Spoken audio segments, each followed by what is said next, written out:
La méditation de ce 5 décembre est intitulée « La fin du temps de grâce ».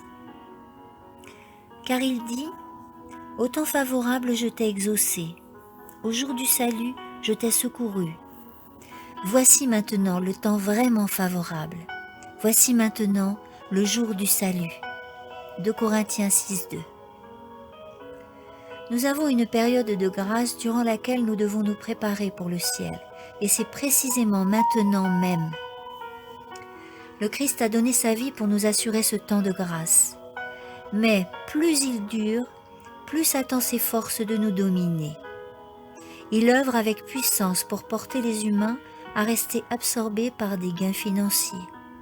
Il invente plusieurs types d'amusements pour maintenir leurs pensées centrées sur les plaisirs mondains.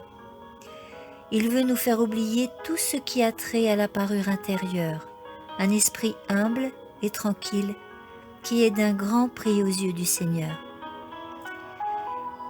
Il est déterminé à nous faire remplir notre agenda de projets ambitieux, soit pour nous amuser ou pour satisfaire notre moi.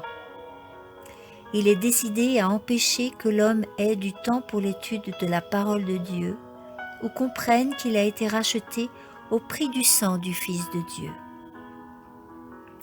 Satan utilise son influence pour noyer la voix de Dieu et celle de la conscience. Sous toutes ces choses, et le monde agit comme étant complètement sous son contrôle. Les hommes l'ont choisi comme leur leader. Obsédés par des projets visant au plaisir et à l'amusement, ils ne recherchent que des biens périssables. Les derniers signes des temps, à accomplissement de plus en plus rapide, déclarent que le grand jour du Seigneur est à la porte. En ce jour-là, il sera dit de chacun de nous: cet homme, cette femme, a été appelé par Dieu, mais il ou elle n'a pas écouté. Le Saint-Esprit a tenté en plusieurs fois de parler à son cœur, mais à chaque fois, il, elle, lui a répondu de s'en aller, et qu'il, elle, l'appellerait lui-même au moment convenable. Cet homme, cette femme, a vu le sacrifice du Sauveur sous une lumière resplendissante, mais quelque chose de bien moindre d'importance se présenta et retint son attention. Chaque appel de la grâce du ciel a été repoussé. Jésus-Christ est tout prêt à nous affranchir du péché, mais il ne force pas notre volonté. Jésus-Christ est tout prêt à nous affranchir du péché, mais il ne force pas notre volonté. Si en persistant dans la transgression, nous nous tournons complètement vers le mal, si nous ne désirons pas être affranchis, si nous ne voulons pas accepter sa grâce, que peut-il faire pour nous?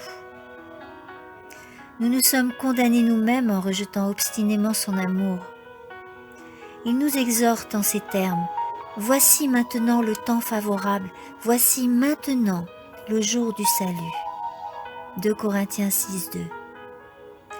Aujourd'hui, si vous entendez sa voix, n'endurcissez pas vos cœurs.